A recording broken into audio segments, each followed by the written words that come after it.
केजरीवाल ने इतना पैसा ले लिया था, ऐसा लोगों का कहना है, मेरा नहीं, लोगों का कहना, ध्यान रखना। बहुतायत लोग कहते हैं कि इतना उनके पार्टी को, केजरीवाल का मतलब उनकी पार्टी से, ध्यान रखना, बड़े क्लियर कर रहा हूँ, इतना चंदा ले लिया गया था कि चंदा लेने वाले व्यक्ति जब ज़्यादा बड़े थे तो उनके ऊपर इनका कोई लगाम नहीं था। अभी मेरे पक्ष में, अगले टाइम पर आपके पक्ष में, फिर विपक्ष में गए, फिर पक्ष में आए, तो आया राम गया राम की हरियाणा की ये स्टोरी पूरे भारत देश में इस विकृति को कमज़ोर करने के लिए पर्याप्त थी। और उसके बाद से सुप्रीम कोर्ट का एक जजमेंट आता है, उसके बाद उसका नाम होता है आया राम गया राम, और उसके बाद से ही भारत देश में 1958 में एक 52 नंबर का जो भारत का संशोधन विधेयक आता है और उसको पूरे भारत देश में लागू किया जाता है। तो फिर सवाल उठता है कि क्या सारे एमपी, सारे एमएलए इसी प्रकार से जा सकते हैं? इसको लेकर के आप लोगों को गोवा का उदाहरण मैं पेश करना चाहता हूं।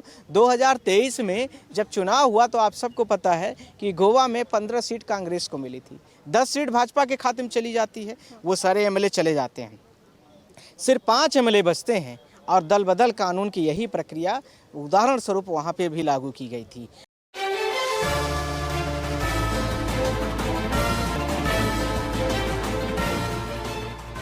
नमस्कार, मैं सौम्या और आप देख रहे हैं सरल न्यूज़। जिस तरीके से आम आदमी पार्टी के 7 एमपीओ ने एक साथ जो है पार्टी को छोड़ा और उसके बाद वो बीजेपी में जाकर शामिल हो गए, अरविंद केजरीवाल को बड़ा झटका मिला था। लेकिन लगातार सवाल उठ रहे हैं कि क्या राघव चड्ढा ने जिस तरीके से अचानक से पार्टी बदली, एक मूड बदला, और जो कहते थे कि अरविंद केजरीवाल जो है वो एक सच्चे आदमी है और बीजेपी जो है गुंडों की पार्टी है, अब उनके राग जो है वो बिल्कुल बदले हुए नजर आ रहे हैं, उनके सुर ताल बदले हुए नजर आ रहे हैं। और सबको लेकर के इस वक्त हमारे साथ खास बातचीत के लिए सुप्रीम कोर्ट के वकील नरेंद्र मिश्रा जी मौजूद हैं, उनसे बातचीत करेंगे। सर, कैसे देखते हैं?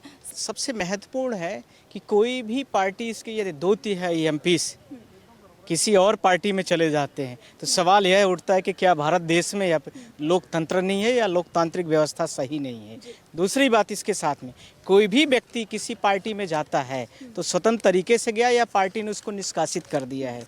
तीसरा, इसके साथ में जो सवाल उठता है उससे भी ज़्यादा महत्वपूर्ण कि पार्टी के निर्देशों का वो उल्लंघन कर रहा था या पार्टी के व्हीप को नहीं मानता है, या फिर जो पार्लियामेंट में वोटिंग या विधानसभा में वोटिंग कराई जाती तो उससे अपनी दूरी बना लेता है। इन सारे चीज़ों को लेकर के भारत देश में 1958 में 52वां संशोधन बिल आया, एक्ट आया, जिसका नाम है 52 अमेंडमेंट, और उसमें दल बदल कानून को लेकर के बड़ी स्पष्ट तरह तरह की व्याख्याएं स्पष्ट की गई और 5 पॉइंट को वहाँ पर रिलीज कर दिया गया। 5 पॉइंट से पहले यह जानना ज़रूरी है कि जो अभी वर्तमान में आम आदमी पार्टी के 2/3 जब सदस्य ही चले गए तो पार्टी भी रिकॉग्नाइज कुछ करेगी, दांव पेंच कुछ बचा है कि या फिर बिल्कुल पूरी तरीके से समाप्त हो गया है। तो इसमें 3 व्यवस्थाएं बड़ी स्पष्ट हैं। आर्टिकल 101, आर्टिकल 102, आर्टिकल 191, आर्टिकल 192 एक विधानसभा के लिए है और एक लोकसभा के लिए है, अपोजिटली, ध्यान रखना।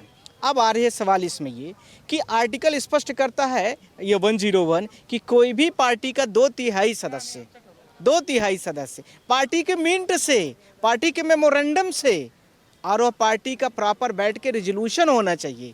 रेजोल्यूशन का मतलब क्या हो गया? पार्टी के जितने सदस्य होंगे वो बैठेंगे, मीटिंग करेंगे और यह डिसाइड, एक घोषणा करेंगे कि आज मैं यह घोषणा करता हूं कि हमारे पार्टी जो है इसका विलय फला पार्टी सो एंड सो में हो गया। उदाहरण स्वरूप में समझाने की कोशिश करूं तो आम आदमी पार्टी अपनी एक मीटिंग बैठाए और मीटिंग में स्पष्ट कर दे कि हमारे जितने भी सदस्य हैं, आइए क्या ये बीजेपी पार्टी में जा करके पूरी तरीके से मर्ज हो गए। तो इसके लिए क्या होगा? मेमोरेंडम होगा, मिंट होगा, यह सब होना चाहिए। पर यहाँ ऐसा हुआ नहीं है। कुछ बहुत इंपॉर्टेंट पॉइंट है यहाँ पर। क्या हो रहा है? 2/3 एमपीज के साथ में 2/3 यानी 10 एमपीज थे, और यदि उसका मैं 2/3 की बात करूं तो कितने हो गए? उसके 7 सदस्य हो गए, और 7 सदस्य यानी 2/3 बहुमत हो गया। 2/3 बहुमत के साथ में वो चले जाते हैं, मर्ज हो जाते हैं। तो मर्जर पार्टी तो नहीं हुई पर मर्जर सांसद जरूर हो गया है यहाँ पर। दूसरा, ये यहाँ पर आम आदमी पार्टी या उसके पार्टी के विभिन्न जो सदस्य थे उन्होंने न तो कोई ऐसी मीटिंग बुलाई, और मीटिंग बुलाएगा भी क्यों? यदि अब पार्टी ही घोषणा कर दे कि हमने आमतौर पर पूरा वैचारिक तरीके से मीटिंग कर लिया हूँ, अब मीटिंग के बाद ये मैं घोषणा कर रहा हूँ कि हमारे इतने लोग जो है तो उस पार्टी में जा कर के हमारे सदस्य मिल जाएंगे, तो फिर कहीं न कहीं औपचारिक तरीके से सांसद की औपचारिकता तो दे रहा है, पार्टी की नहीं दे रहा, तो ऐसा कभी हो नहीं सकता है। तो अभी जो राघव चड्ढा या उनके साथ में 7 लोग गए हैं, 6 लोग गए हैं, 7 लोग टोटल मिला करके गए हैं, तो ये सारी चीज़ें जो घटना घटी है, तो इन सारी चीज़ों को लेकर के मैं स्पष्ट कर, पार्टी ने तो नहीं दिया है परमिशन इनको, पर डेमोक्रेटिक तरीके से वो अपने आप को लेकर के पूर्ण मेजोरिटी के साथ में ज़रूर चले गए हैं। अब उनका आरोप उनको 4 तरीके से दल बदल कानून पर उनको पूरी तरीके से घेर लिया गया। 2/3 बहुमत के साथ में तो मेजोरिटी में एक वो चले गए, तो उनका सिंबल की भी दिक्कत नहीं है।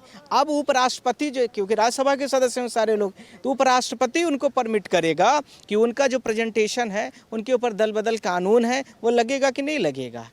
और यदि वो लोकसभा के होते तो लोकसभा के लगाते, अर्थात ओम बिरला जी लगाते। तो अभी कौन लगाएगा? अभी राज्यसभा के लोग लगाएंगे। अब इसके साथ में जो 5 बड़े मुद्दे आए, उन मुद्दों में आया राम गया राम की बड़ी व्याख्या थी। 1970 के समय पर हरियाणा के एक विधायक की बात आती है बार, और वो विधायक जी ने एक दिन में 3 बार वोटिंग किया।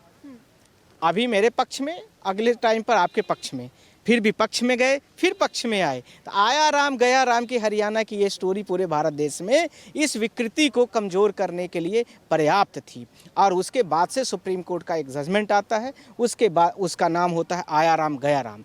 और उसके बाद से ही भारत देश में 1958 में एक 52 नंबर का जो भारत का संशोधन विधेयक आता है और उसको पूरे भारत देश में लागू किया जाता है। पर उसमें 5 चीज़ों को बड़ी स्पष्ट तरीके से व्याख्या कर दी गई। 5 चीज़ों के बारे में जानना जरूरी है। कोई पार्टी में हम स्वतंत्र तरीके से गए हैं, पहला। पार्टी ने हमको निष्कासित कर दिया है, दूसरा।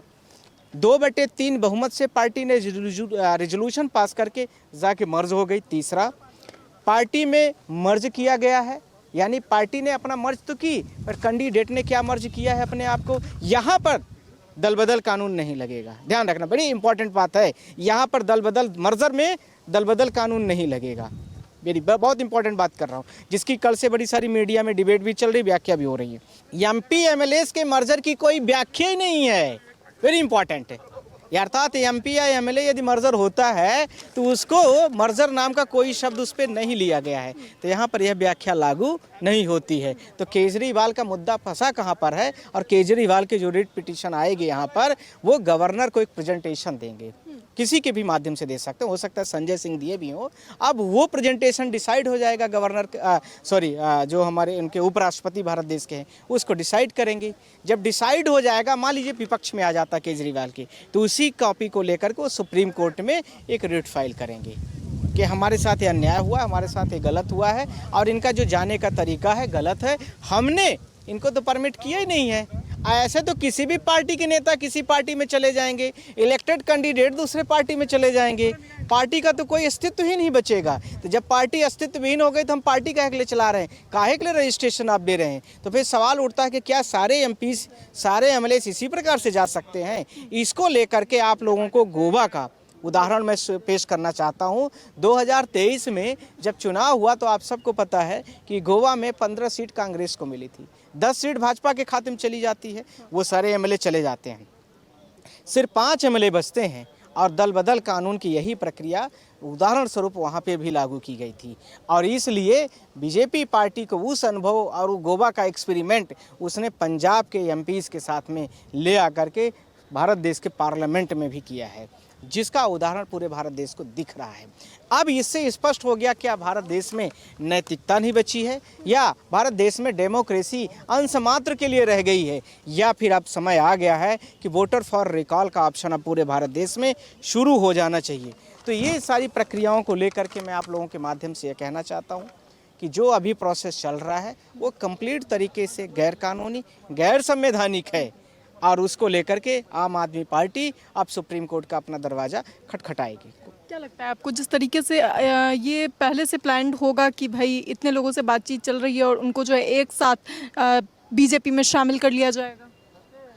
जो आप लोगों को पता है कि जो राघव चड्ढा जी आंख बनाने के बहाने से लंदन में निवास कर रहे थे 1 महीने से, तो ये तो सब उनका जो चाय पर ये चर्चाएं हो रही थी, वो तो पार्टी मर्जर की नहीं, सांसद मर्जर की चर्चा हो रही थी, सारी उठक बैठक हो रही थी। भारत देश में करते थे बात खुल सकती थी, इसलिए उन्होंने पूरी तरीके से व्यवस्था हुई। दूसरा बड़ी इंपॉर्टेंट बात मैं करना चाहता हूँ, कल मेरे बड़े अच्छे दोस्त नेशनल मीडिया के, उन्होंने मुझसे बोला सर कई दिनों से आम आदमी पार्टी के जितने भी एमपीज़ हैं वो अपने आम आदमी पार्टी के वो एमपी हैं ये लिखना भूल गए थे। तो इससे पार्टी को पता हो जाना चाहिए ना कि हमारे एमपी जो है आम आदमी पार्टी के हैं, वो लिखते नहीं है, शायद उनको शर्मिंदगी फील होती थी, या यह बताने में कहीं न कहीं पर संकोच होता था कि मैं आम आदमी छोटी सी पार्टी है, मैं उसका एमपी हूँ, या फिर वो जाने की पहले तैयारी कर लिए थे। तो ये तो केजरीवाल को समझना चाहिए था। केजरीवाल ने इतना पैसा ले लिया था, ऐसा लोगों का कहना है, मेरा नहीं, लोगों का कहना, ध्यान रखना। बहुतायत लोग कहते हैं कि इतना उनके पार्टी को, केजरीवाल का मतलब उनकी पार्टी से, ध्यान रखना, बड़े क्लियर कर रहा हूँ, इतना चंदा ले लिया गया था कि चंदा लेने वाले व्यक्ति जब ज़्यादा बड़े थे तो उनके ऊपर इनका कोई लगाम नहीं था। दूसरा, इनके पास जो छोटे वर्कर थे, अर्थात छोटे वर्कर का मतलब मान लीजिए पार्शियली इतना अमाउंट नहीं था, आशुतोष थे उसके साथ में, आप लोग देखते ही हैं। दूसरा योगेंद्र यादव, दूसरा आप लोगों ने देखा है वो कुमार विश्वास, तीसरा हमारे सुप्रीम कोर्ट के वकील प्रशांत भूषण जी थे, करेक्ट। चौथा हरीश अवस्थी जी थे जो उधर रिठाला वगैरह चुनाव लड़ते हैं। तो ये सब लोगों को नहीं बनाया इन्होंने किसको बनाया? जो लार्जर, ऐसा लोग कहते हैं, जिन्होंने लंबी तरीके से जो बड़ी बड़ी प्रोफेशनल यूनिवर्सिटीज़ के, एलपीयू के अशोक मित्तल, हाँ अशोक मित्तल, लवली यूनिवर्सिटीज़ के जो कई 100 करोड़ों के आदमी हैं, तो ऐसे लोगों को जब चंदा पार्टी को ज़रूरत पड़े तो कर ले। तो जब आपने जानबूझ के किया है सब चीज़ों को, तो फिर सवाल उठता है कि फिर आपको दिक्कत कहाँ है? फिर आपकी पार्टी एक कारपोरेट पार्टी थी जो कि आपने पूरे भारत देश के लोगों को उस समय पर भी गुमराह किया। शीला दीक्षित के ऊपर झूठा आरोप लगाया था आपने, आप सबको याद होगा, तरह तरह कॉमनवेल्थ का आरोप, इसका आरोप, उसका आरोप, और उसके बाद मुझे लगता है कि यह पार्टी खुद ही आरोपों से घिरी हुई थी। तो इस तरीके से इनके बारे में यह कह देना कि ये पूरी तरीके से केजरीवाल सही है और इन्होंने यहाँ दिल्ली में इनको प्लेटफॉर्म नहीं मिला तो वेस्ट बंगाल में प्लेटफॉर्म ढूंढा और वहाँ पर जाकर के अभी सी अपने दुख रोना शुरू किए। मुझे लगता है कि आप अपने अंदर को ठीक करें, और आपके बारे में भारत देश की जनता 2014 से पहले नहीं जानती थी, शायद अब जान गई है। एक अंतिम सवाल कि अब राहुल गांधी अरविंद केजरीवाल पर सवाल उठा रहे हैं कि शायद अरविंद केजरीवाल में इतनी क्षमता ही नहीं थी कि वो अपने लोगों को जो है संभाल सके। देखिए, ये राहुल गांधी कह सकते हैं, नहीं कोई भी कह सकता है, मैं भी कहूँगा कि आपके पास एक क्षमता नहीं थी कि आप अपने घर के लोगों को नहीं इकट्ठा कर पाए, इसमें क्या दिक्कत है? और राहुल गांधी यदि कह रहे हैं तो एक गंभीर मसला है, पर यह भी सवाल है कि हर पार्टी एक दूसरे पर आरोप प्रत्यारोप लगाएंगी। और दूसरा यह है कि जिस तरह से 2/3 पार्टीज़ के लोग चले जाते हैं, इलेक्टेड मेंबर चले जाते हैं, तो जाहिर सी बात है कि केजरीवाल मीडिया के आगे रोएंगे या फिर उनको 2 लोग मनाने वाले आते हैं, तो ये तो सब स्क्रिप्टेड लगता है मुझे, और इस तरह से पार्टी नहीं चलती है। आप जनता के मुद्दे उठाइए, जनता के लिए लड़िए, जनता के रिप्रेजेंटेटिव आपके पास होना चाहिए, न कि बड़े बड़े कारपोरेट वाले होना चाहिए जो पैसे को दम पर यहाँ पर सारे चीज़ें आगे बढ़ाएं। अशोक मित्तल ने जब चेंज किया तो एक चीज़ लोगों के दिमाग में आई, सवाल ये उठा सबसे ज़्यादा सोशल मीडिया पे लोगों द्वारा कि अशोक मित्तल को तो राघव चड्ढा की जगह दे दी गई थी उनसे छीनकर, यानी राघव चड्ढा को हटाया गया और कहा गया कि अशोक मित्तल जो है वो आम आदमी पार्टी को रिप्रेजेंट करेंगे राज्यसभा में, तो फिर उन्हें क्या ज़रूरत पड़ी कि उपनेता का पद छोड़कर वो चले गए बीजेपी? देखिए, ये तो आपने, अच्छा, जब राघव चड्ढा के ऊपर गाज गिरी तो दूसरा व्यक्ति होना चाहिए था, तो दूसरा व्यक्ति क्या, मुझे लगता है कि जब वो मित्तल जी जाने वाले थे आधे घंटे पहले तक उनके घर में